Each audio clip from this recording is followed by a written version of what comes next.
26 November 1963. Dearest Priscilla, thank you so much for your letter and the consolation you offer me. Your dear mother Edith, too, is also helping the best she can. But your daddy is an old man, indeed an old tree that is losing its leaves one by one. With each leaf that falls away, with each friend that passes, an entire branch gets weaker. But this loss, the loss of C.S. Lewis, Jack, as we called him, this loss is more than the loss of a mere leaf or branch. This loss feels like an axe blow very near the roots.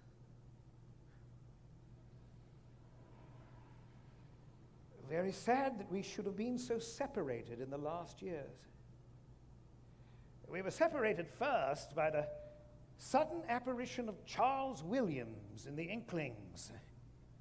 Later, by Jack's very strange marriage, of which he never even told me. I learned about it only long after the event.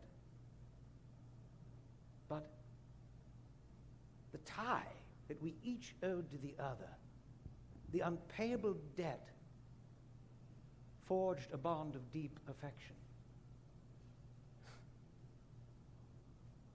Of course, the unpayable debt I owe to him was not influence, as it is ordinarily understood, but sheer encouragement.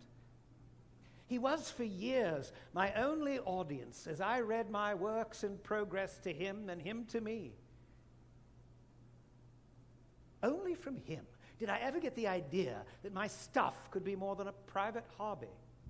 But for his interest and unceasing eagerness for more, I should never have brought The Lord of the Rings to a conclusion. And yet he was more than an audience, a helper. He was more than a colleague. Of all things, Lewis was a friend. I have often found it significant that our Lord, in the Gospel according to St. John, tells his disciples, I have called you friends. For our Lord comes to us not merely as a bridegroom to his beloved, as a brother to his adopted siblings, as a savior and sacrificial victim to those he saves. But of all things, he comes to us as a friend. Friendship, Tolas. Friendship, Jack. We always called him Jack. To the ancients, friendship seemed the happiest and most fully human of all loves. Crown of life, school of virtue. The modern world, in comparison, ignores it. Why is that? Perhaps, Jack, few appreciate it because few experience it. But we experienced it. You and I did. We were friends. And we knew our friendship to be divine, a gift of God. Divine. Tollers, you do go on about that. It's 1931, after all. Modern men are less influenced by such myths as God and his divine providence. Myths? Stories, lies. You think that myths are lies? Well, they are lies breathed through silver, but they are still lies. Fiction and non-fiction, Tollers, it's a basic division in literature. I'm surprised you've not heard of it, as the distinction is generally well known at Oxford. Perhaps your students can teach it to you. 1931? Oh, Jack, you're not a believer yet, are you? A believer? Well, not in your Christ myth, not that particular lie. I admit there's something, some sort of God, a divine spirit. And admitting that is quite an admission for me. Well, I've come a long way toward belief, and you know that. I admit that God is God, but that is all I admit. And beyond that, especially when it comes to your Christian dogma, I remain, quite proudly I might add, an agnostic. Well, I wouldn't brag about that, Jack.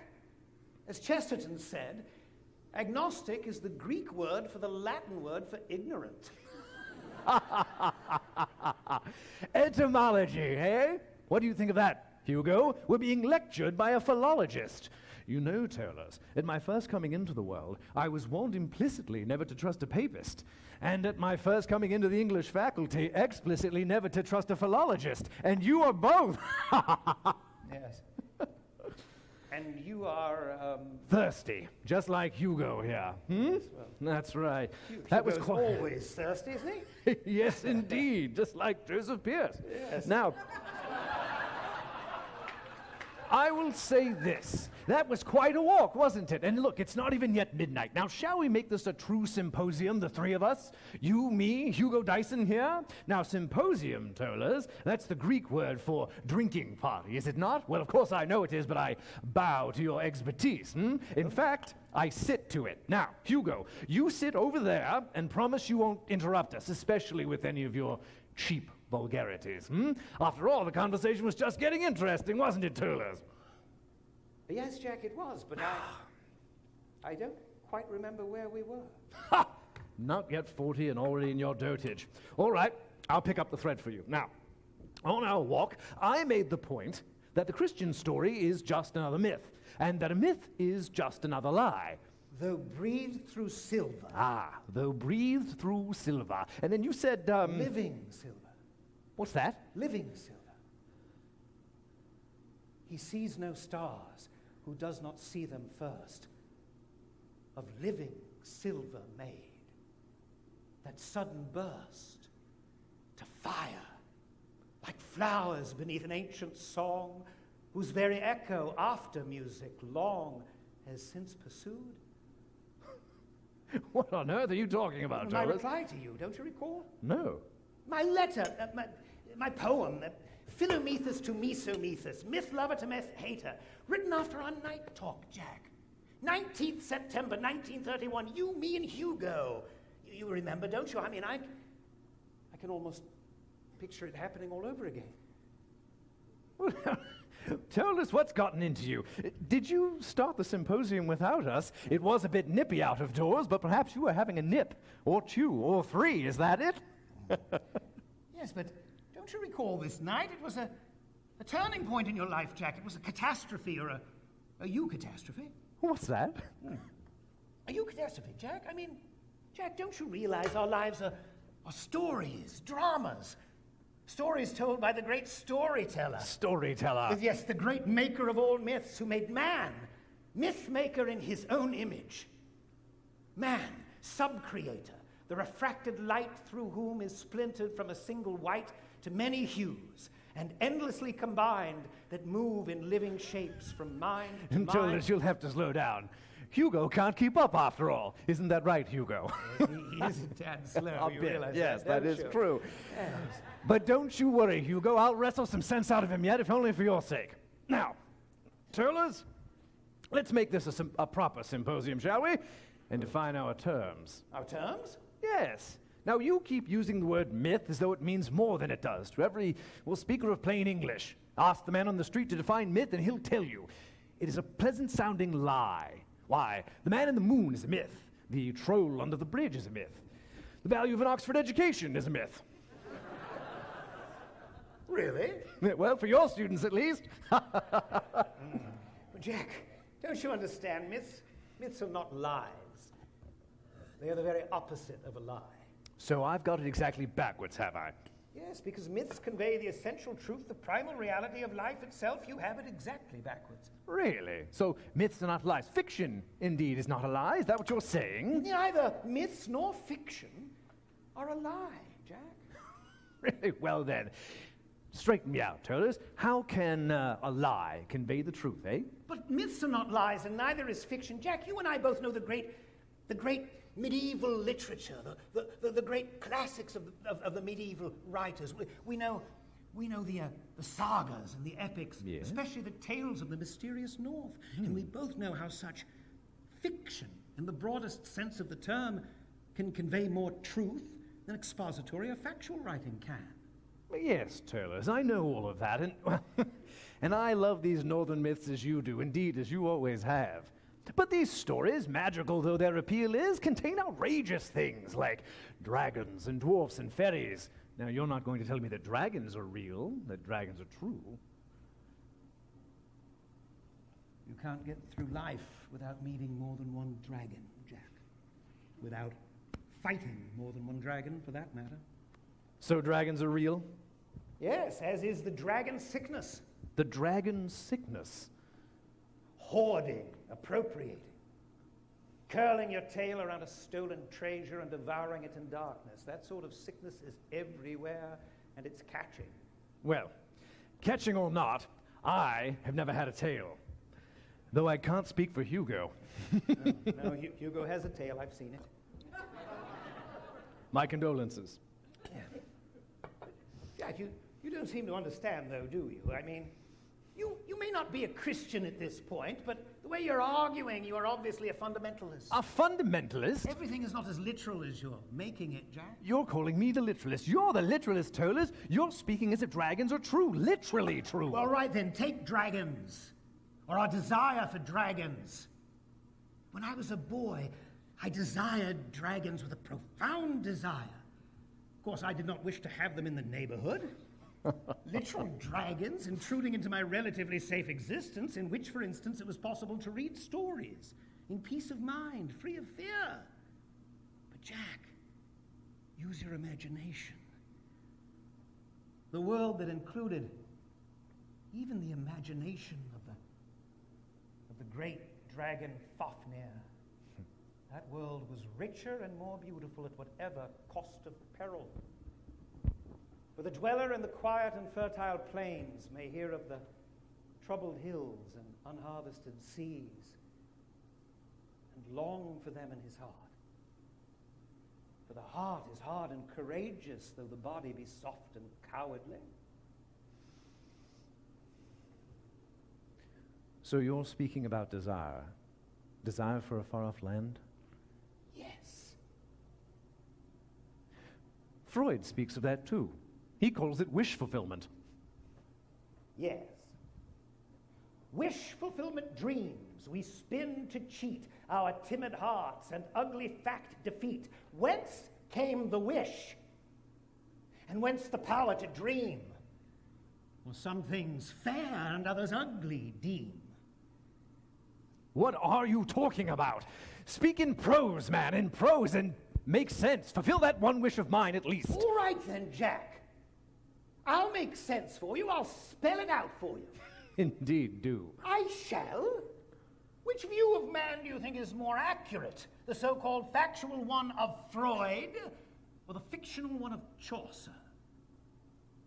Which work delves more deeply into the human heart? Freud's Future of an Illusion, or Chaucer's Canterbury Tales? In which work would you find a portrait of man that more closely resembles man? Tollers, there are no dragons in the lives of the Canterbury Pilgrims, other than in their stories. Look, I don't deny that fiction can convey truth, perhaps even truths that nonfiction can't. But myth, saga, fairy stories, why, they're all mere pleasant-sounding fantasies, mere stories we wish were true. Bull. I beg your pardon. Hugo, you might want to cover your ears. Bull, the Black Bull. The Black Bull of Norrowell. You know that story. Yes? That fairy tale, that myth. A woman is forced to marry a bull, but he is kind to her and she loves him. And then she loses him and seeks him for years, performing a series of ordeals. At last she finds him, but only when her eyes are opened and she recognizes him. And only when he, long asleep, wakes to recognize her. 7 long years I served for thee, the glassy hill I clamb for thee, the bloody shirt I rang for thee. Will thou not waken and turn to me? He heard and turned to her. That is not wish fulfillment, Jack. That is catastrophe. What? More nonsense? Is this what a drunken philologist sounds like? Well, it's not the first word I've made up, and it won't be the last. Yes, I believe that. Catastrophe. The sudden dramatic turn, the unexpected grace at the end of a fairy story. The eucatastrophic tale is the true form of fairy tale in its highest function. I don't understand what you mean. I'm not sure I follow you. Well, I know Hugo doesn't, so perhaps I'll have to go over it in detail. As you always do. What I'm saying, Jack, is that the consolation of fairy stories, the joy of the happy ending, or the mysterious eucatastrophe, the sudden joyous turn, for there is no true end to any fairy tale. Mm-hmm. This joy, which is one of the things fairy stories can produce supremely well, is not essentially escapist or fugitive or wish-fulfilling, Jack.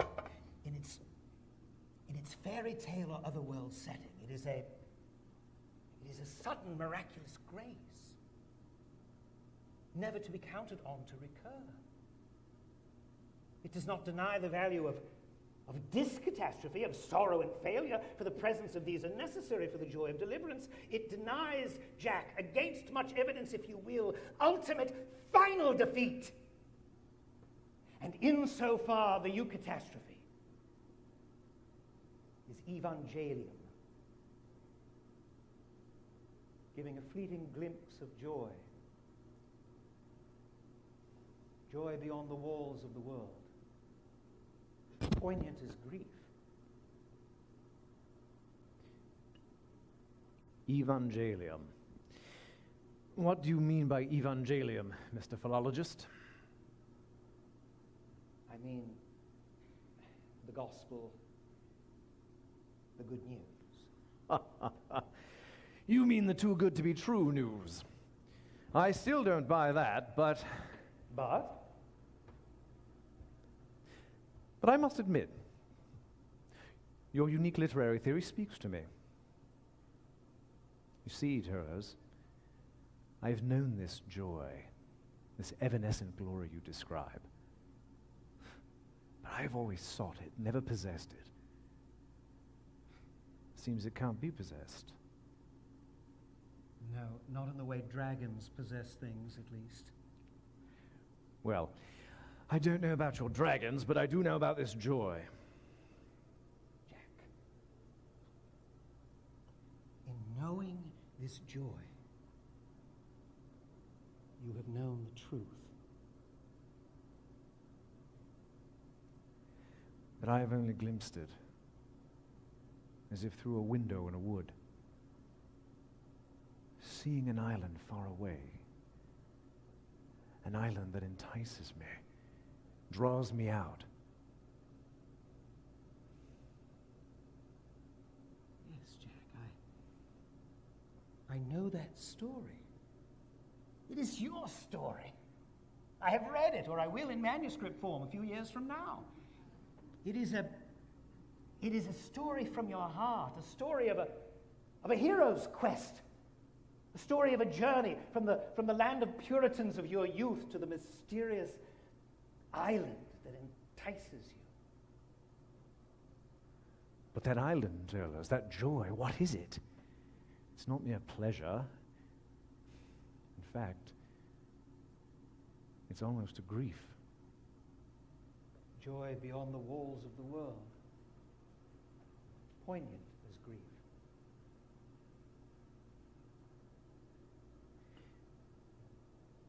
It is a stab, a pang, an inconsolable longing, Turles. Never a possession, don't you see? It's always something longer ago, a further away, yet about to be. Never a possession. It is an island, Turles, a shore. Such isles they saw afar, and ones more fair. And those that hear them may yet beware. They have seen death and ultimate defeat, and yet they would not in despair retreat, but oft to victory have tuned the lyre and kindled hearts with legendary fire. illuminating now, and dark hath been, with light of suns as yet by no man seen. Turners, what are you saying? That is what the poets do, Jack. The troubadours. That is what the myth makers do. It is a glorious task, a task that dispels the darkness. That is the gift of myth. But I don't understand what you mean. What are you saying? You don't understand because you still think that myths are lies. But Jack, don't you see? Don't you see? We have been duped into using the word lie as synonymous with myth. Because we've been duped into believing the first real lie of materialism. The materialists have imprisoned us in a world divorced from and devoid of metaphysical truth. And that first real lie is that there is no transcendent or supernatural order to existence. Well, I say that the materialists are the ones who are lying. They are the ones who are living in a fantasy world, but the problem is they've convinced us that it is real. They've convinced us that this is all there is. 3 dimensions, 5 senses, 4 walls. Well, the 4 walls of materialism are the 4 walls of a prison. And the materialists are our jailers. They don't want us to escape from their narrow philosophy. And they think that any attempt to escape is an act of treason. But how can that be? How can it be treason for a prisoner to think of things other than walls or jailers? Doesn't the fact that we're able to imagine things outside the walls suggest that there might be things outside the walls? And that, Jack, is where myths come in. Myths come to us from beyond the walls. They help us to escape from the prison. Or if we cannot escape, they at least give us a brief but powerful glimpse of the beauty that lies beyond the walls. Yes, but Turners, if the glimpse is of mere beauty, then... It's not mere beauty. It's beauty because it's true. True? What on earth is this truth you keep talking about? This truth you keep saying the myths are leading us to? No. Let me get it right. Your question is, what is truth, correct? That's your question? Yes. Fantastic. Congratulations, Jack. You're entering into the spirit of the so-called Christian myth. You've cast yourself into the role of Pontius Pilate. Good man. So we're back to the big myth again, are we? The myth of Christ. All right, Turners. I'll play the role of your Pilate. I'll wash my hands of the whole nonsense. Hugo, do you want another drink? Now, Jack, come now. Tolus, look, you are telling me that this world is a mere prison, but I've heard that before. In fact, before I ever had a glimpse of the far-off island. You're sounding as narrow as the Christians of my youth. Oh, well, excuse me for that, Jack.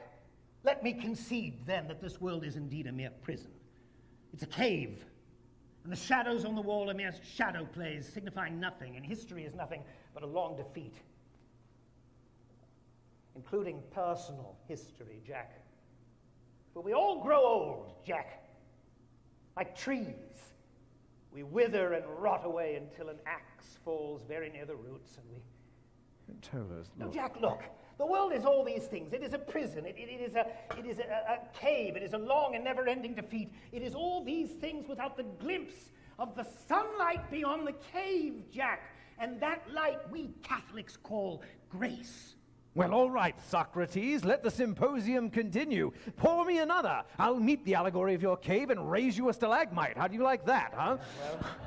Tell me this, Turners. How is it that your poetic speech and all of your myths are anything other than projections of the things we see inside the prison, inside the cave? Yes, you speak of a glimpse of an otherworldly truth and light, but the only light you and I both know is the light thrown by lamps hanging on the walls of our cave, including the biggest lamp, the sun. How do we know that our suppositions aren't what I called them earlier? Wish fulfillments. Fanciful guesses to fill the emptiness beyond the cave, to paint pretty pictures based on the things we see around us. In other words, quote, there is no land called Narnia, unquote. What? Of course not. Why would he remember it? He hasn't even written it yet. Hugo, at least I can talk to you. I never really liked Narnia, but at least I remember it. You know, who's the character who keeps the heroes imprisoned in the cave? And she tries to convince them that there's no reality beyond the cave, That their idea of a sun is merely the projection of their seeing the lamp that hangs down. There's no Arslan, there's no air outside, there's no blue sky. It's all wish fulfillment. That's the witch, isn't it? It's the witch. He's arguing like his own villain. What am I supposed to say? How do you argue with a witch? And this was so long ago, I have no idea what I responded. Tolus, have you given up? No, I've not given up, no. Well, it is getting late, Hugo. Perhaps the old Don needs his rest. Perhaps we should leave him alone. I am an ignorant man, but also a lonely one. Oh, now what? Looks as if he's writing, anyhow. Another deadline he's ignored, no doubt. Yes. But I am one who came up out of Egypt. And I pray God that none of my seed shall return thither. I witnessed, half comprehending, the heroic suffering and early death in extreme poverty of my dear mother, who brought me into the church. For I am a convert too, Jack. I am a convert too. What's that? I don't even think he's talking to me anymore. Is he talking to himself? Hugo, is he talking to you?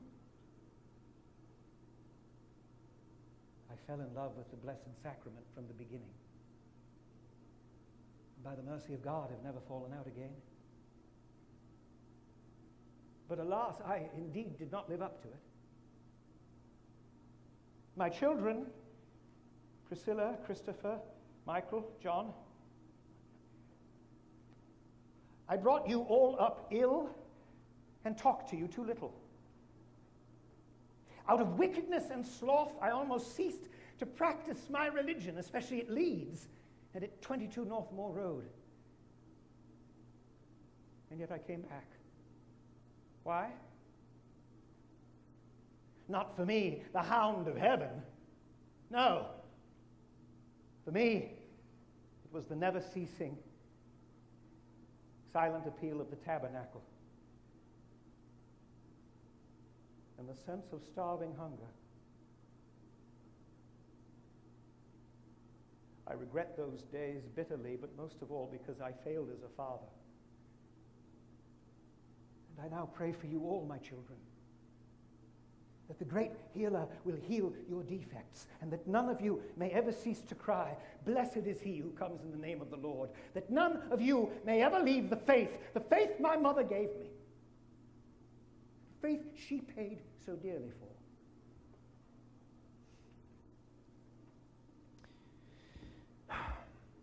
So it's about faith, is it? Muttering to himself about faith. Or praying, perhaps.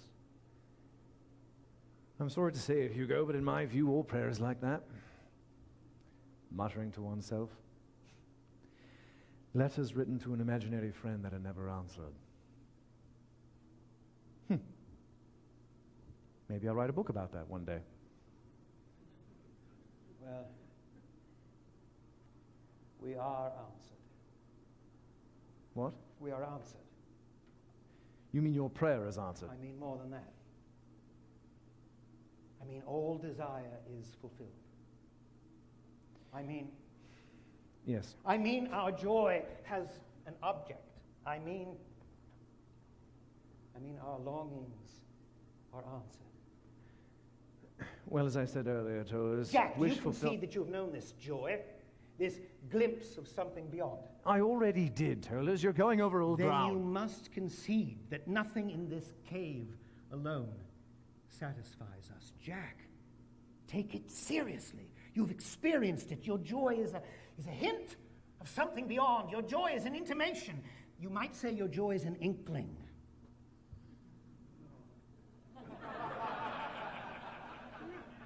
What are you laughing at, Hugo? It's an inside joke. Huh. And I thought you were getting serious. I am, Jack, I am. All right then, yes. Yes, Tolus. Not only is that joy the tantalizing thread that has been drawing me along my entire life, but I found that as I follow it to different rooms in the prison, or different chambers in the cavern, to keep your analogy, I found that everything it ever led to, or everything I thought it led to, was not enough. Yes, there is joy in sex, but that is not the source of the joy that entices me. Oh, Tollers, there's joy in literature and philosophy. But even that gets turned into a tool or a token in an elaborate game that scholars and philosophers play.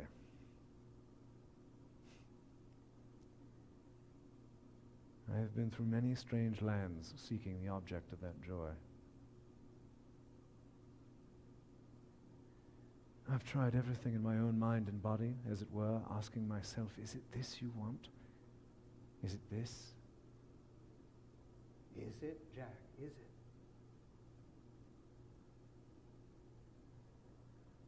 No, Tillers. But what I want is more than a myth. Jesus Christ is a myth. What? You admit this? He is the greatest myth. A myth so great, the story has become real. He is our heart's desire, made flesh and dwelling among us. And that is the gospel. That is the good news.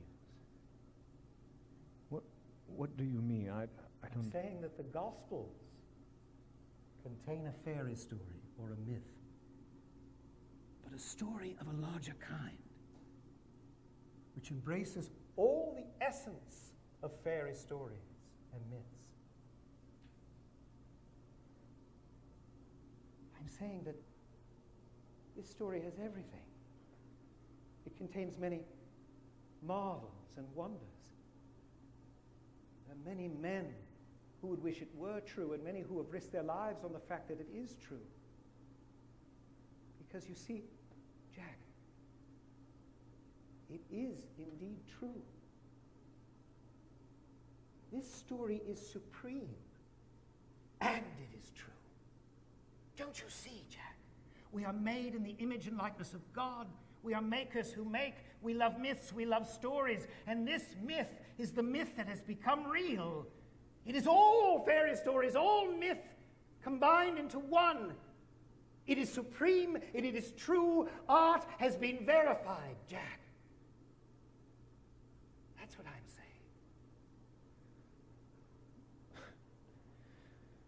saying. Tillers.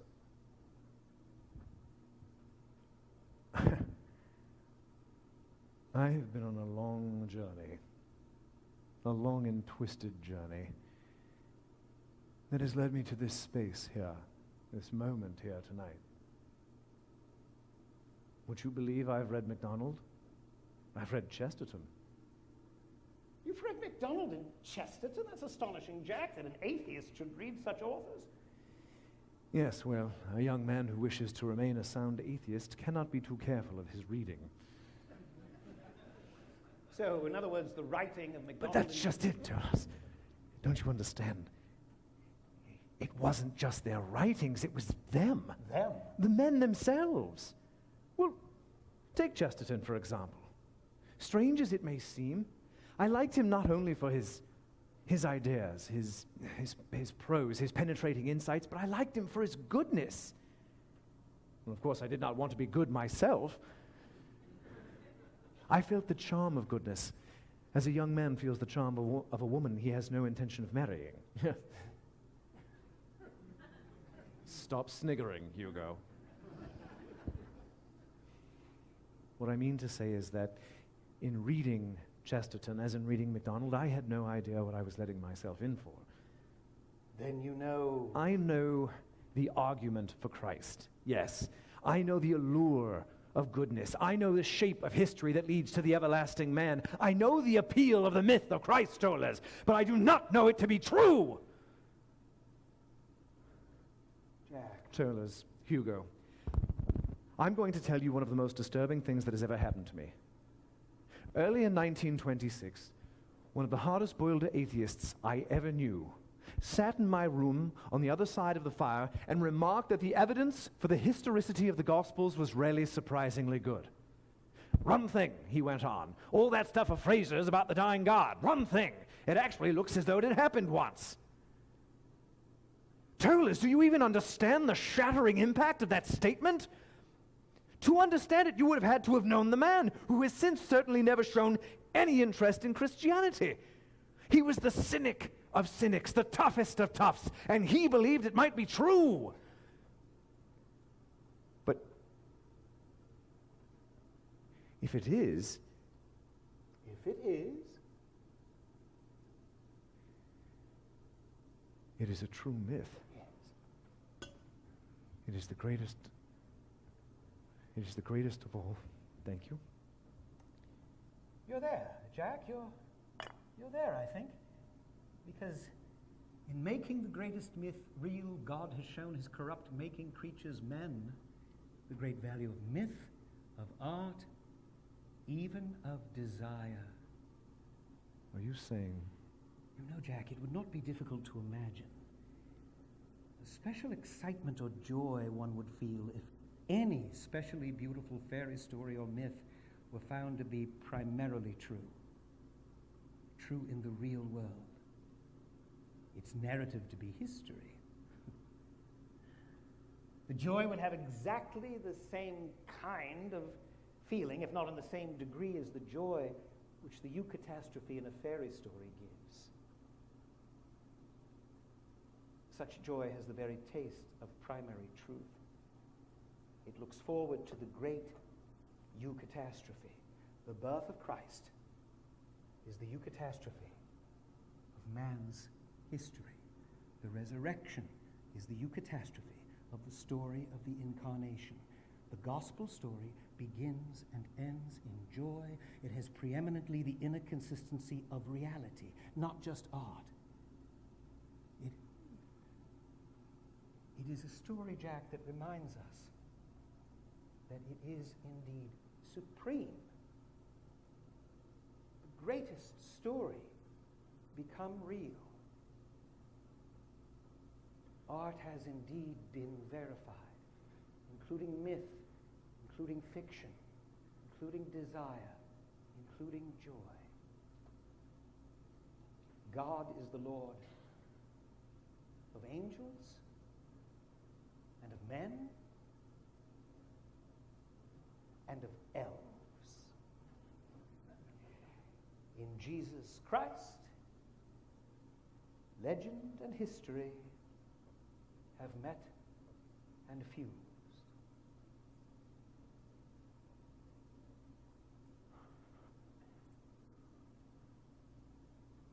Good Lord, Tollers. Good Lord. Yes, Jack, he is very good indeed. And he is always with us, even when our friends leave us. My friends, my children, my wife, my letters. Oh, my letters. Where was I? Here, my letters. I need to think. Give me a moment. I need to think. And so, dear Priscilla, I had a mass said this morning, and was there and served, and Harvard and Dundas Grant were present.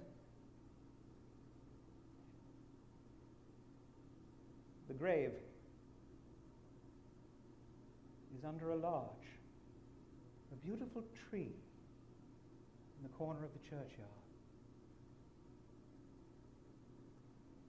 Douglas Gresham was the only family mourner. His own brother Warney was not there, alas. I saw Owen Barfield, George Sayer, John Lawler, a good mark to him. My dear son Chris was with us.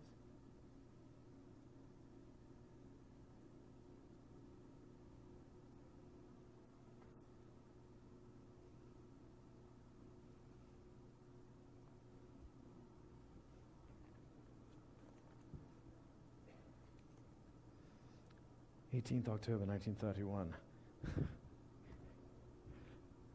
My dear Arthur, I had a most remarkable long night talk with Tolkien and Dyson not long ago, and what they showed me was this. The story of Christ is simply a true myth, working on us in the same way as all the others, with this one tremendous difference. It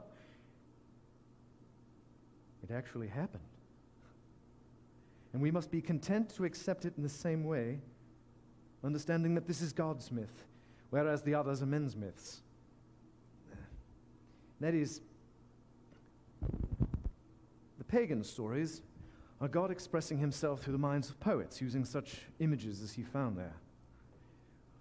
While the Christian story is God expressing himself through what we call real things. Therefore, it is true.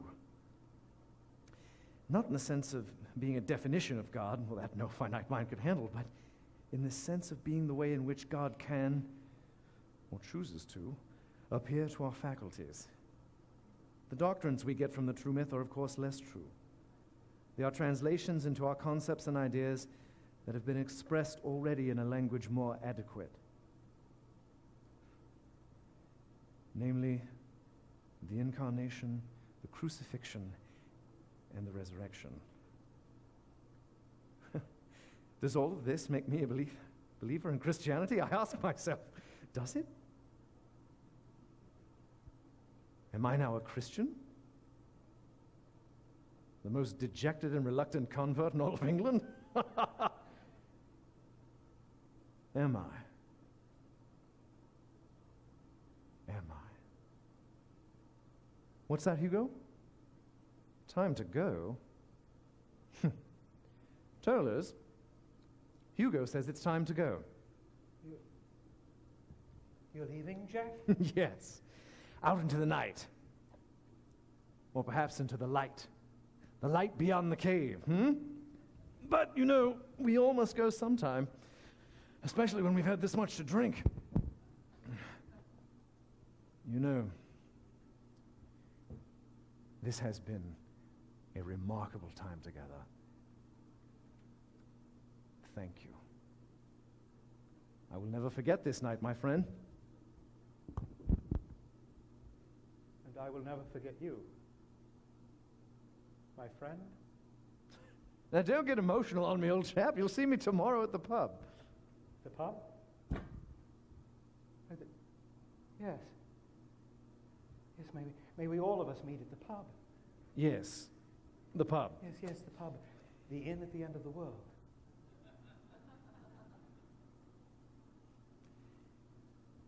Yes, Turners. At the pub.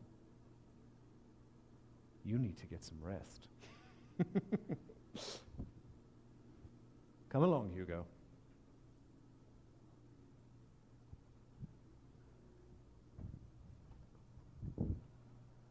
Yeah.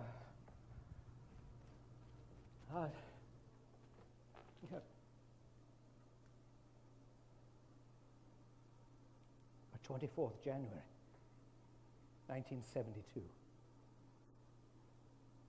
Dearest Priscilla, I have lost so many friends. Jack, 10 years ago now. And now recently. My own wife. My Luthien. Edith. So that somehow I do not feel quite real or whole. Oh, Priscilla.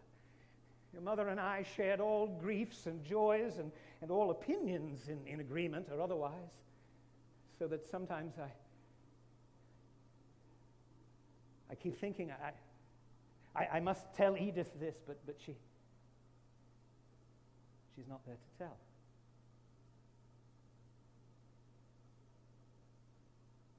She was the Luthien Tinuvial of my own personal romance. With her dark hair and fair face, starry eyes and beautiful voice. And now,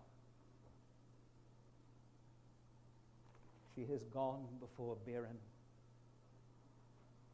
leaving him indeed one-handed or lopsided. his many leaves and branches hacked off. But this tree that is my life, this tree that is losing all of its branches and turning slowly hollow, this tree, I will, by the grace of God, see fully and perfectly made in some future land, in a time more filled with light.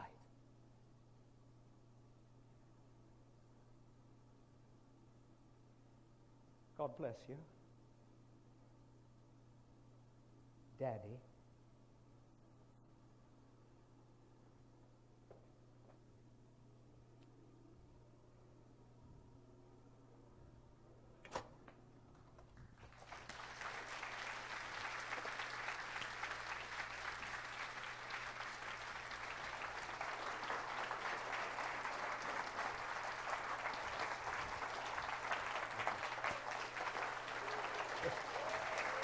We should have to choreograph a curtain call.